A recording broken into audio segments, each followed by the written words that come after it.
Operation mule hunt હેઠળ તાપી પોલીસનો સપાટો કરોડોનું fraud કરનાર મ્યુલ બેંક એકાઉન્ટ તોડીના 3 આરોપી ઝડપાયા. બેંક એકાઉન્ટમાં 2.78 કરોડનું શંકાસ્પદ ટ્રાન્ઝેક્શન. વપરાતા મ્યુલ બેંક એકાઉન્ટનો ઉપયોગ કરી અને સાયબર ક્રાઇમ આચરતા ગુનેગારો વિરુદ્ધ કાયદેસરની કાર્યવાહી કરવા માટે થઈ સમગ્ર ગુજરાત રાજ્યમાં માનનીય નાયબ મુખ્યમંત્રી શ્રી સાહેબનાઓની સૂચનાથી ઓપરેશન મ્યુલ હન્ટ અંતર્ગત એક સ્પેશિયલ ડ્રાઈવ રાખવામાં આવી છે, જેના ભાગરૂપે જ તાપી જિલ્લામાં પણ આની કામગીરી ચાલુ છે.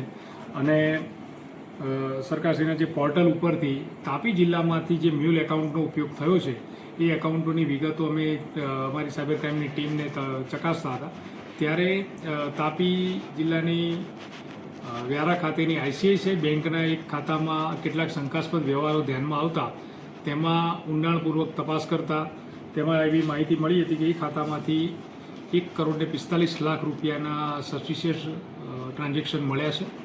અને એ ટ્રાન્ઝેક્શન વિશેની વાત કરું તો એ નાણાં સાયબર ફ્રોડથી મેળવેલા નાણાં હતા.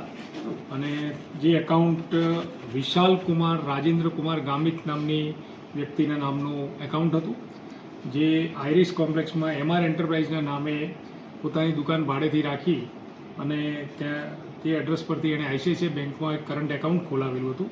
અને એ એકાઉન્ટનો ઉપયોગ તે સાયબર ફ્રોડ દ્વારા મેળવેલા નાણાં એ સગે વગે કરવા કમિશનથી એકાઉન્ટનો ઉપયોગ કરતો હતો.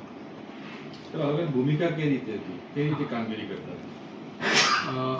વિશાલ ગામિતની સાથે બીજા 2 આરોપીઓ પણ છે કે જેમાં નિસર્ગ અનિલ ગામિત છે અને આ ઉપરાંત જોન્સન હીરાભાઈ ગામિત કરીને છે. ખાસ કરીને આ નાણાં ક્યાંથી આવતા હતા? આ સાયબર ફ્રોડના નાણાં છે. હું આપને વિશેષમાં કહું કે વિશાલ ગામિતના એકાઉન્ટની અમે તપાસ કરતા જે 1,45,00,000 ટ્રાન્ઝેક્શનની વિગત મળી છે.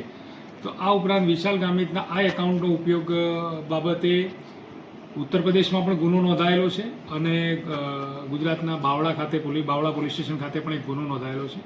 એનો સહ આરોપી જે છે નિસર્ગ અનિલ ગામિત, તેના એકાઉન્ટમાંથી પણ 1,33,00,000 જેટલી રકમના સાયબર ફ્રોડના નાણાંનો સગે વગે કરવા બાબતના ટ્રાન્ઝેક્શનો મળ્યા છે. અને આની સાથે જોન્સન હીરાભાઈ ગામિત એ પણ એક સહ આરોપી છે.